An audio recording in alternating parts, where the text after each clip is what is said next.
Bismillahirrahmanirrahim. Assalamualaikum warahmatullahi wabarakatuh. Waalaikumsalam warahmatullahi wabarakatuh.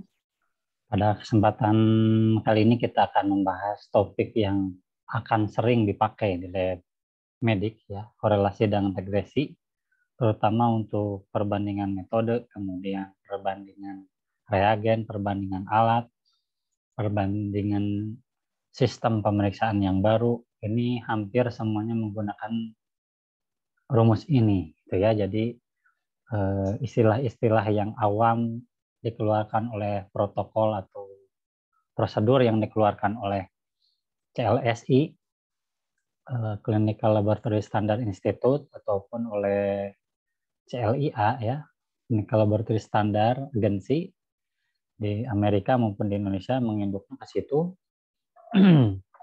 Ini memang rada rumit, ya, mempelajarinya, tetapi kalau sudah dikerjakan dalam bentuk kasus akan mudah dipahami. Dan yang diuntungkan bukan cari gaya, mau cari sensasi dengan analisis statistik, tapi statistik itu harus dijadikan tools atau alat bantu untuk mengambil keputusan. Begitu ya intinya. Baik, mungkin cakupan topiknya kita mulai dengan pertanyaan, apakah ada hubungan? Nah, ini sekali lagi hubungan di dalam bahasa Indonesia itu relation, kemudian association, correlation, itu semua di Indonesiain, bahasa Indonesianya hubungan. Nah, ini ada pertanyaan, is there a relationship between X and Y? Berarti ada dua variabel. X dan Y kita bicarakan dua variabel. Apakah ada kekuatan hubungannya? Jadi kalau simbolnya salaman, apakah kuat gitu ya? Saya berteman dengan si A gitu ya. Kalau saya kenal pasti akan salaman. Tapi kalau saya tidak kenal pasti saya tidak salaman. Saya punya teman sekelas, kenal, berarti ada korelasi. Saya satu kelas tapi beda sekolah asalnya. Dari SMA A, dia dari SMA B. Sekarang kuliah di satu kelas yang sama di TLM D4 misalkan. Apakah ada hubungan? Saya ada hubungan pertemanan. Nah, itu ya, jadi bisa bedain apa itu relation, apa itu correlation. Kalau correlation selalu dimulai adanya relation. Pasti dia ada keterkaitan. Oh, dia teman, tapi gak deket gitu ya. Gak deket.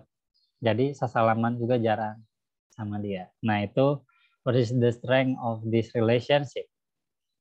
Itu dinotasikan dengan R, nilai R. Jadi semakin bagus relationship-nya, semakin bagus juga korelasinya. Kalau relationship-nya bagus, belum tentu ada korelasi. Gitu ya. Saya punya teman 40 orang, tapi mungkin cuma 2 atau 3 yang punya R, ya, yang punya korelasi. Gitu ya. Semakin mendekati satu, oh saya berteman erat banget. Gitu ya. Nah, yang sering dikaitkan itu kalau di lab medik itu, ini alat sebetulnya berhubungan erat gak sih? Sama, alat hematologi, analyzer sama, cuma beda merek. Terus metodenya sama, impedansi dan apa tuh? Satu lagi tuh impedansi dan fluoresensi, ya, dua dalam satu alat. Apakah ada korelasi? Secara teori ada korelasi, tetapi perlu dibuktikan, makanya harus diuji dengan statistik. Oke, sampel kita bagi dua, periksa dengan dua alat, gitu ya. Yang satu kita namakan X, yang satu kita namakan Y. Kedua-duanya berbentuk kadar atau jumlah. Jadi X dan Y sudah dipastikan. Kalau relation itu udah sama-sama numerik, ya, tidak boleh satu numerik satu kategori.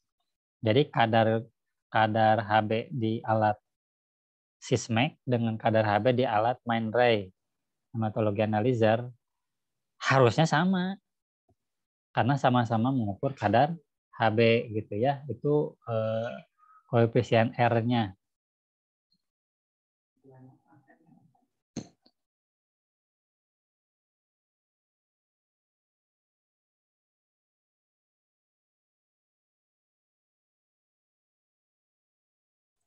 Oke, kita lanjutkan ya. Tadi kita sudah sampai ke apa sih relationship dengan korelasi, bedanya apa ya. Jadi korelasi itu harus dimulai dulu dengan adanya relationship. Kita secara teori sudah menganggap ini ada hubungan. Erat tidak sih hubungannya ya. Begitu. Nah, kalau udah ada keeratan hubungan, can we describe this relationship and use this to predict Y from X? Ya, jadi kalau kita sudah tahu bahwa misalkan alat A ini sudah bandel 5 tahun kita pakai, tidak pernah ada keluhan dari pasien, terus ada teknologi baru gitu ya, ada alat baru. Nah, apakah Y ini, si alat baru ini sama dengan X? Betul-betul sama, karena saya mau mengganti pasangan hidup saya. Ya, jadi kalau ATLM pasangan hidupnya adalah alat. Gitu ya. Nah, kalau dalam kehidupan sehari-hari jangan ya, misalkan udah punya istri, mau ganti istri, gitu. Jangan ya, itu nggak boleh. Si perempuan juga agak memprediksi apakah bisa diganti suaminya atau tidak gitu, nggak boleh ya. Ini kita ilmiah gitu ya. Jadi apakah Y ini bisa menggantikan X gitu ya atau tidak? Nah, kita pakai prediksi gitu. Walaupun belum tahu pada pasien kenyataannya nanti banyak keluhan atau tidak hasil yang dikeluarkan itu dengan alat yang baru ya, dengan sistem yang baru. Nah, kalau tadi udah bicara hubungan ya, kemudian keeratan hubungan, setelah tahu ada keeratan hubungan, bisa nggak sih saya prediksi ya kalau seorang si A dan si B berteman erat, sahabat karib, dia bisa memprediksi si A ini biasanya ke mall jam 4 sore. Tuh, bisa memprediksi karena saking eratnya. Saking eratnya. Tahu dia bakal makan siang jam berapa. Tahu ya, bisa memprediksi. Nah, ini mah nggak sejauh itu sih ya. Jadi kadar Hb di X dan Y harusnya sama. Kalau bisa tidak ada selisih kalau bisa. Ya, kalaupun ada selisih ya random lah, acak gitu. Bukan karena faktor kesengajaan atau faktor alatnya jelek gitu, bukan. Tapi ini alat sudah lolos balai uji Alkes ya, terus FDA kalau di Amerika, kalau di kita balai Alkes Kemenkes dan balai POM ya, sudah lolos, sudah ada izin edar dan sebagainya. Kita anggap itu sudah ada apa tuh relationship. Tapi kita perlu menilai, nggak percaya dengan namanya juga pabrik ya, jualan yang bagus-bagus pasti. Ini alat saya bagus, alat saya gini-gini, promo gitu ya. Nah, kita jangan percaya dengan klaim manufaktur, dengan klaim pabrik. Kita uji karena yang dirugikan adalah pasien dirugikan ya. Nah, setelah kita tahu seberapa erat, seberapa kuat, misalkan 0,9 keeratannya, kemudian kita regresi, kita prediksi. Oke, kalau di alat A ini 12, berapa di Y? Gitu ya. Ternyata di Y 12,1. Berarti ada selisih 0,1. Nah, selisih 0,1 itu statistically signifikan. Tidak. Ya, secara statistik signifikan tidak. Pakailah uji T ya. Jadi ini basicnya uji T. Tapi ini harus dibedakan. Rumus uji T di regresi linier dengan uji T kemarin yang T student, kalau ini T person ya, T test tapi yang dikaitkan dengan percent correlation dengan person ya. Jadi beda. Kalau yang kemarin itu uji T berpasangan, independen, dan uji T satu sampel ya. Oke, kalau sudah signifikan, relevan to SPM ya. Jadi kalau general linear model, bolehlah kita buat pemodelan. Akhirnya menggunakan 40 sampel pasien kita coba. Ya, persamaan X dan Y ini. Y sebenarnya AX tambah B ini kita tes ke pasien. Kalau sampai sini kita masih pakai bahan yang jelas-jelas ada kadarnya ya, kayak bahan kontrol obat, kontrol serum gitu yang sudah ada kunci jawaban. Tapi kali ini kita udah testing pasien. Kenalan linear model. Nah, itu cakupan di topik kali ini. Mudah-mudahan bisa cepat selesai ya. Tidak terlalu lama. Kita masuk di relationship between X and Y. Tadi pertanyaan sudah dibahas ya. Correlation, is there a relationship between two variables X dan Y? Itu kita tanya apakah ada hubungan. Itu baru masih dalam batas korelasi. Nah, kapan kita sebut regresi? How will a certain independent variable predict dependent variable? Kalau bisa, si Y itu bisa diprediksi dengan adanya nilai X aja, Y bisa diprediksi. Atau sebaliknya, kalau ada nilai Y, X juga ketahuan. Gitu. Nah, ini yang sering salah kaprah adalah X itu bukan hubungan sebab akibat. Kenapa Y 12,1? Gara-gara X 12,0? Nggak bisa ya. Jadi tidak sedang mencari penyebab antara X dan Y. X dulu apa Y dulu? Ayam dulu, telur dulu yang keluar. Ya. Jadi tidak pernah bisa dicari jawabannya. Ini bukan hubungan sebab akibat, bukan causality. Jadi sebaliknya, misalkan kita anggap merek B yang bagus. B bagus dibanding A. Nah, bukan berarti gara-gara si A bagus, si B bagus, si A jadi jelek. Jadi tidak begitu juga penilaian. Buktinya masih tetap dipakai tuh alat ya. Seperti itu. Jadi bukan hubungan sebab akibat. Nah, ini kalau Y sebenarnya AX tambah B. Kemungkinan kalau X dan Y, data itu bisa positif correlation. Artinya semakin tinggi X-nya, misalkan HB-nya 12,1, Y-nya juga 12,1. Kemudian X-nya 14, Y-nya 14,2. Jadi naik ya, ini 13, 14, 12, 13, 14, ini juga 12, 13, 14. Jadi kalau kita tarik koordinat masing-masing akan terbentuk garis lurus. Ya, 45 derajat itu yang paling baik. 30 derajat agak landai sikunya atau sudutnya. Nah, yang baik itu yang 45. Ya, 30 45 lah kemiringannya. Nah, ini disebutnya positive correlation. Semakin tinggi X, maka Y semakin tinggi. Bagaimana yang disebut korelasi negatif? Kalau di lab itu semakin tinggi stres, semakin rendah insulin, berarti gulanya naik. Itu berbanding terbalik ya. Jadi kalau ini 2, ini 7 gitu ya. Kalau ini 3, ini 10. Jadi jatuh gitu garisnya ya. Jatuh, bukan lurus ke sini, tapi lurus ke bawah. Nah, ini negatif correlation. Kalau koordinatnya tidak jelas, misalkan HB-nya di sini 12, di sini 17. Di sini 13, ternyata 12 gitu ya. Jadi acak banget, tidak jelas polanya, tidak terbentuk garis lurus jadinya si titik-titik kita sebut, no positif apapun negatif, tidak terbentuk, disebutlah no correlation. Gitu ya.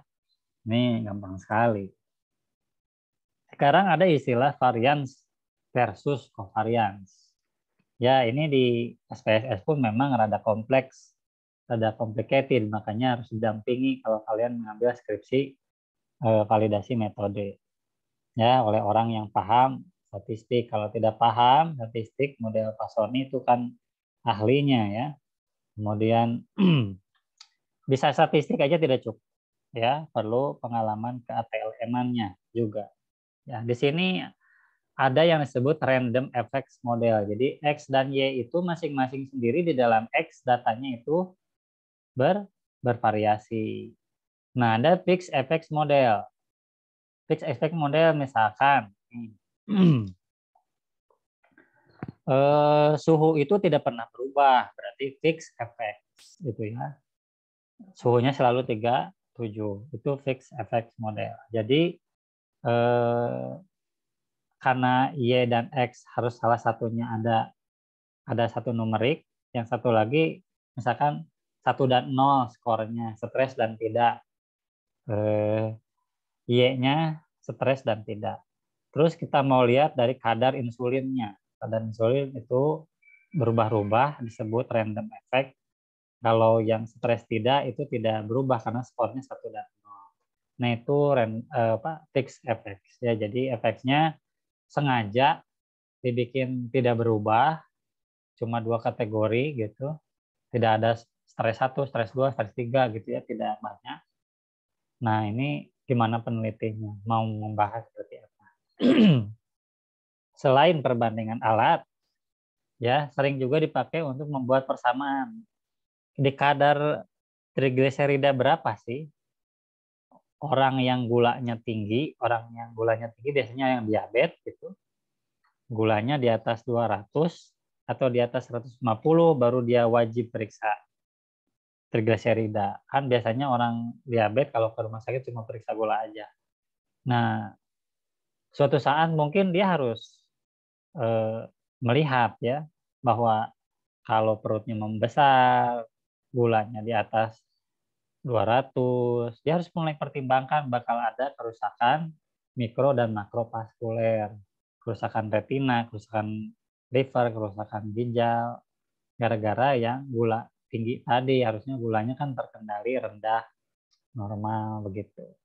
Nah, ini bisa juga. Nah, ini berguna biasanya dalam pemodelan yang D4 ada nih skripsinya tahun ini yang pemodelan. Tapi modelnya kurang bagus saya lihat ya. Jadi dia tidak bisa membuat cut off. Oh ya, TG-nya 180, kemudian ada riwayat DM, dia wajib periksa TG, kalau tidak punya risiko penyakit jantung. Jadi livernya udah kena, kemungkinan bisa berisiko ya, bukan berarti menyebabkan, bisa berisiko terkena gangguan jantung ya, penyakit jantung koroner. Nah, itu yang bisa dipikir dari kita yang ada di lab, tetapi gunanya buat pasien banyak. Secara ekonomi mau jualan pemeriksaan itu Maya, yang diabetes udah diperiksa gula tapi suruh periksa TG juga, kan demi kebaikan dia juga. Silakan aja, hidup pilihan. Kita hanya memberi jalan gitu ya. Ini ada jalan A, jalan B, jalan C, silakan. Begitu ya sebagai ATL. Oke, kemudian apakah X-nya tinggi, Y berubah juga jadi tinggi, atau X-nya tetap? Ya, X-nya 12, Y-nya apakah 12? Y-nya 13, apakah Y-nya 13? Berarti itu tidak ada perubahan dua-duanya. Nah, ini mah two variable change together ya. Jadi kalau X-nya 12, dia juga 12. 12,2 gitu. Kalau X-nya 14, dia 15 gitu. Jadi berubah dua-duanya dan random ya, acak. Nah, ini rumus varians. Varians itu adalah standar deviasi dikuadratkan. S kuadrat itu simbol varians. Ya, ini X dikurangi X bar, antara dikuadratkan. Ini kan sebenarnya kalau S-nya kita jadiin tanpa kuadrat, berarti ini diakarkan. Jadi akar ini adalah standar deviasi. Jadi gampang. Rumus varians itu adalah S kuadrat atau standar deviasi dikuadratkan. Nah, terus yang disebut covariance itu yang mana? Gitu ya. Kan kita lagi bandingin dua alat, alat A dan B. Nah, keeps information on the degree to which the variable vary together ya, berarti covariance. Kalau ini kan dalam satu set data ya. Dalam satu set data apakah dia berubah X aja atau Y aja. Nah, kalau covariance X-nya seberapa bervariasi, Y-nya juga seberapa bervariasi. variasi. Jangan-jangan sebelum dibandingkan antara X dan Y, masing-masing sudah punya variasi masing-masing. Nah, jadi varians itu adalah informasi seberapa banyak variasi yang dilakukan secara bersama-sama. Baik itu X maupun itu Y. Begitu ya. Metode A dan metode B, metode emas dan metode alternatif, metode baku dan metode baru gitu ya, itu. Oke, karena kita cukup bisa belajar. Jadi kalau di UTS, di UAS ada pertanyaan apa bedanya varians dan covariance. Kalau varians dari satu set data X saja atau Y saja. Tapi kalau covariance seberapa bervariasi data itu dari rata-rata masing-masing. Rata-rata terhadap X itu untuk kelompok X, rata-rata terhadap Y itu untuk kelompok data Y. Gitu. Oke, covariance ya sudah paham. Ini ada teori when X meningkat, Y meningkat, covarian X dan Y itu menjadi positif. Tadi kan sudah ada gambarnya, berarti bakal bernilai positif. When X rendah, kecil, Y-nya meningkat, maka ini negatif. Tadi kata saya, kalau HB-nya di alat X itu 12, di alat Y 14. Itu kan tinggi ya, tinggi. Kalau pola-pola begitunya tinggi terus, ya jadi jatuh, persamaan garisnya jadi negatif. Gitu. When a constant relationship, covariance-nya 0. Ya, tidak jelas. Gitu. Jelas ya rumusnya, tinggal nilai, kita punya 10 data X dan 10 data Y, alat A dan alat B. Ini dikurang rata-rata, apa ya, yang X, alat X, alat A dikurangi rata-rata dari alat A. Alat B dikurangi dari rata-rata alat B. Nah itu ya, dikurang N-1. Karena sama kan, 10 data pakai alat A dan 10 data pakai alat B. Jadi 10 dikurang 1, 9. Ini degree of freedom-nya ya. Oke, ini contoh. Sampel covariance. Contoh covariance. Kita punya data X ya. Ini angkanya 0, 1, 2, 3, 4, 5, 6, 7. Ini 0,1, 2, 3, 4, 5, 6, 7 ya. Ini bukan pemeriksaan, ini contoh angka aja ya. Nah, X itu pengamatan pertama 0, kedua 2, ketiga 3, keempat 4, ke 1, 2, 3, 4, 5, 5 ya, kelima 6, 3, di sini 0, berarti di sini kan. Y-nya 3, tuh di sini. Gitu. Ya. Kemudian kalau X-nya 2, yang ini, Y-nya 2, pas ya. Koordinatnya pas. Kemudian kalau 3, X-nya Y-nya berapa? 4. Ya, kalau 3 ini 4. Tuh di sini. Ya. Kemudian kalau 4, X-nya Y-nya 0. Berarti di mana? Ininya 4, Y-nya 0 di sini. Terus kalau 6, 6. Berarti ini di sini. Kira-kira kita bisa tebak ya sebelum itu. 1, 2, 3. Bisa ditarik garis? Dari sini ke sini. Bisa ya? Garis lu. Terus dari sini udah ketebak nih. Positif. Nih, berapa covariance-nya? X dikurangi X bar 1, dikurangi Y, dikurangi X bar 1. Nah, ini yang kurang-kurang itu. Ini minus 3 dari mana? 0 dikurang 3 atau 0 dikurang rata-rata? 0 dikurang rata hasilnya minus 3. 2 dikurang 3 rata-rata. 2 dikurang 3 minus 1. 3 dikurang 3, 0. 4 dikurang 3, positif 1. 6 dikurang 3, 3. Nah ini namanya covariance ya. Lihat ini 3 minus 1. Nah ini bukan covariance, ini minus 1, ini minus 1 tetap ya. Ini minus 3, ini 0. Ini 0, ini 1, ini 1 minus 3, ini 3, 3. Jadi ada 2 yang sama. 3, 3, minus 1, minus 1. Ya, jadi yang diperlukan untuk rumus covariance adalah jumlah dari perkalian ini dan ini. Minus 3 kali 0, 0. Minus 1 kali minus 1, 1. 0 kali 1, 0. 1 kali min 3, 3 kali 3 9. Jumlahin aja, karena sigma itu adalah jumlah perkalian varian X dan varian Y. Berarti 7. 7 per 4. 4 dari mana? 1, 2, 3, 4, 5. 5 data dikurang 1, 4. 7 per 4 hasilnya positif 1,75. Jadi kovariannya 1,75. Itu contoh perhitungan. What does this number tell us? Apa maksud dari angka 1,75? Oke. Apa kira-kira?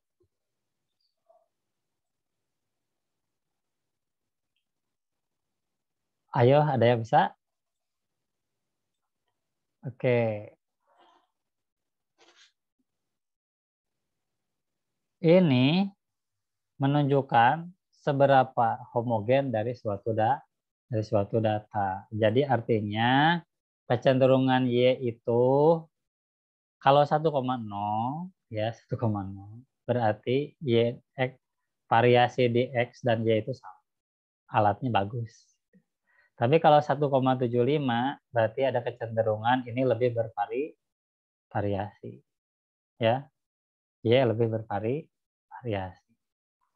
Ini lihat 3, 2, 4, 0, 6. Kalau ini dekat semua ya.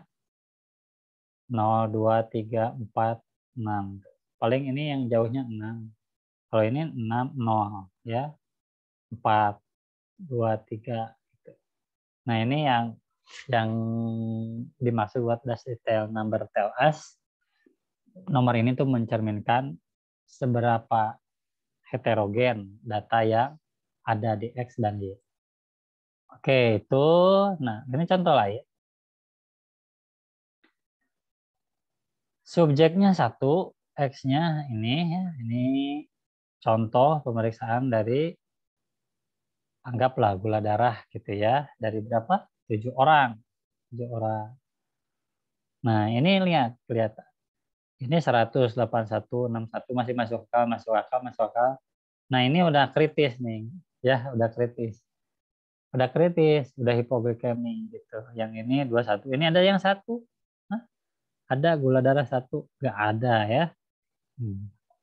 Tidak masuk akal data ke-7. Tapi di Y juga sama. 0 katanya. Nah, akhirnya apa gitu. Ini 100, 1 ini 100. X error dikali Y error gitu ya. Jadi ini perhitungan yang dilakukan bisa di SPSS ya, di Excel pakai rumus tadi ya. Kalau tahap demi tahapnya kan gini tuh diginiin. Nah, kita singkat aja, kita bypass. Variannya 1166,67. Lihat. Semakin ada yang ekstrim data, ini 1 ya. Ini kan puluhan. Kemudian mendekati 100. 50, 61, 81, 100. Mendekati ke 1 titik. Nah ini ngaco bawah. Ini 4,67. Bagus mana antara data yang ini sama ini low variance data ya. Ini data X maupun Y sama-sama homogen. 54, kepala 5, 4, 5. Ini 5, 4, 4, 4, 5. Kepala 4 dan 5 sama. Jadi nilainya 4,67 covariance. Jadi kalau kita kalau ngobrolin satu data namanya variance ya. Satu set data ini itu variance. Nah, solusinya. Jadi katanya covariance does not really tell us anything. Katanya cuma untuk memperlihatkan data teh beragam gitu. Karena kurang berharga akhirnya orang membuat rumus lagi gitu ya, bahwa kovarian dibagi standar deviasi X dan standar deviasi Y itu adalah R. Koefisien korelasi. Koefisien kedekatan. 0 sampai 1 nilainya ya. 1,0. Jadi kalau 0,9 itu kuat ya. Korelasi kuat. Nah ini rumus-rumus yang tadi ditransformasi jadilah rumus ini. ZX ya dan ZY. Ini kita lihat.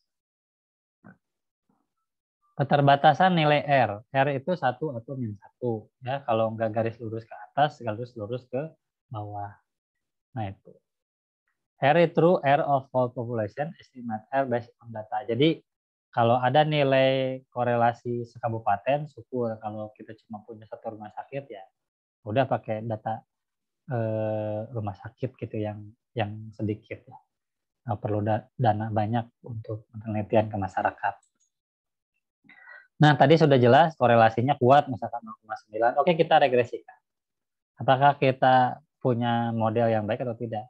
Kalau tidak punya model yang baik, berarti bukan prediktor yang baik. Contoh, X-nya tensi, Y-nya kadar kreatinin.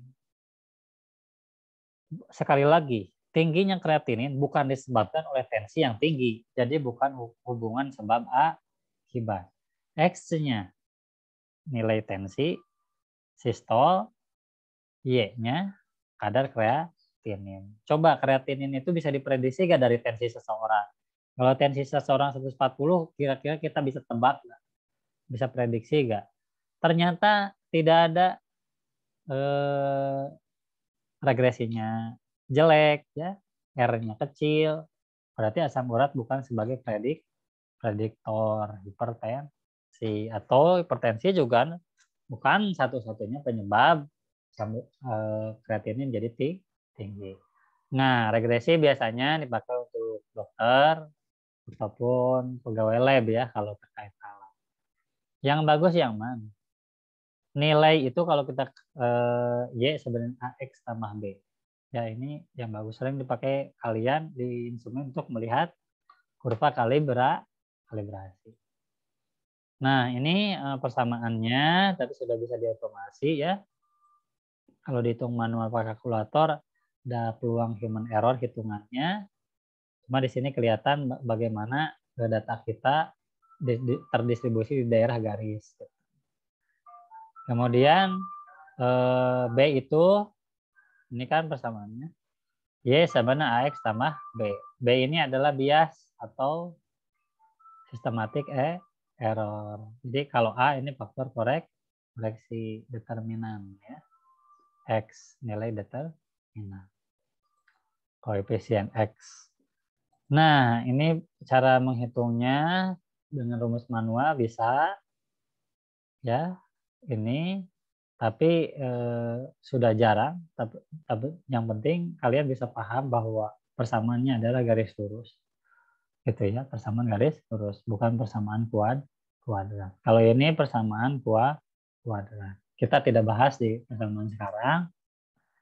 Nah, ini persamaan matematik ya. Kalau misalkan gradiennya kita nolkan atau koefisiennya kita anggap 0, berarti Y sama dengan AX ya.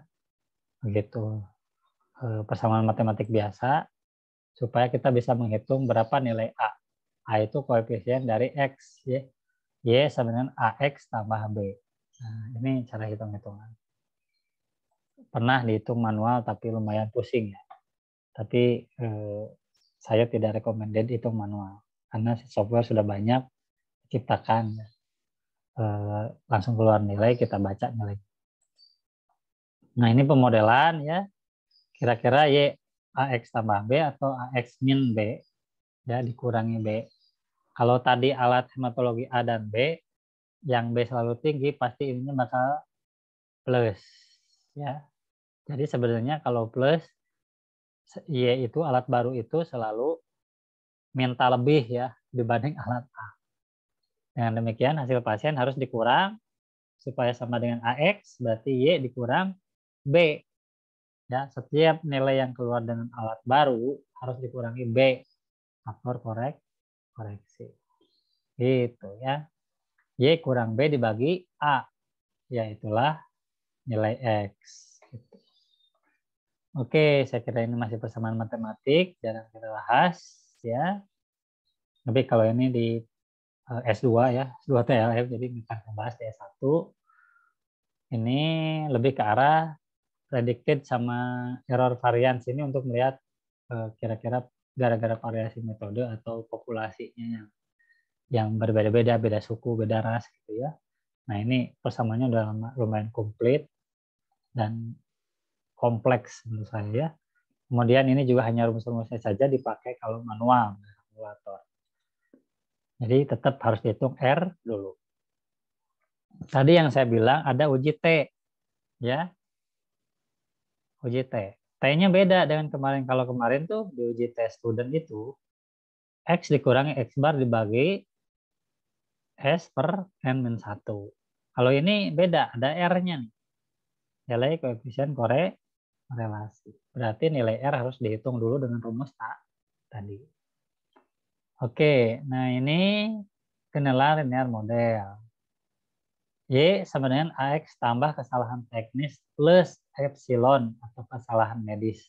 Jadi ini biasanya anak-anak S2 yang ingin validasi metode sampai alat ini kira-kira jangan sampai ada keluhan klinis gitu ya. Jadi kalau orang yang kreatininnya tinggi, apakah bermakna klinis ya tinggal ditambahin medical education limit nilai dari kritisnya berapa. Kalau kreatinin di atas 7 tuh bahaya, udah simpan 7. Nah, kalau ini kan keluar dari persamaan kita terhadap data yang ada di alat. Y sama dengan AX tambah B. Ditambah medical education limit atau angka kritis ya, seperti itu. Ini multiple regression itu ada mahasiswa S1 tapi saya tanya bisa gak kamu nerjemahinnya kalau Y sama AX1, AX2. Jadi orang gemuk sama dengan asam uratnya berapa, kolesterolnya berapa, ini berapa. Jadi bisa memprediksi kegemukan. Terbalik kalau menurut saya. Asam urat misalkan bisa diprediksi dengan A gemuk gitu ya. A X1, X1-nya 1 skornya gemuk, 1 dan 0, gemuk dan tidak. AX1 plus kadar TG-nya berapa, AX kadar TG, dan seterusnya. Variabel apa saja yang diteliti untuk menilai gangguan fungsi ginjal. Seperti itu ya. Ini multiple regression. Kita akan di fase sampai 2 variabel ya. Kalau multiple regression itu lebih dari 2 variabel. X1, X2, X3 terhadap Y. Jadi Y sebenarnya X1 ditambah X2 ditambah X3 ditambah konstanta. Oke, kalau SPM ini pembuatan model ya untuk general linear model, jadi akan dijelaskan kapan-kapan. Saya biasanya nerangin ini untuk S2. Untuk S2 yang memang mereka tuh perlu model persamaan statistik untuk kebutuhan di lab. Oke, saya kira cukup ya untuk materi kita hari ini. Berarti saya tinggal punya hutang 1 mengenai uji chi-square ya. Seperti itu. Oke, ada pertanyaan terkait dengan uji korelasi, regresi, dan uji T.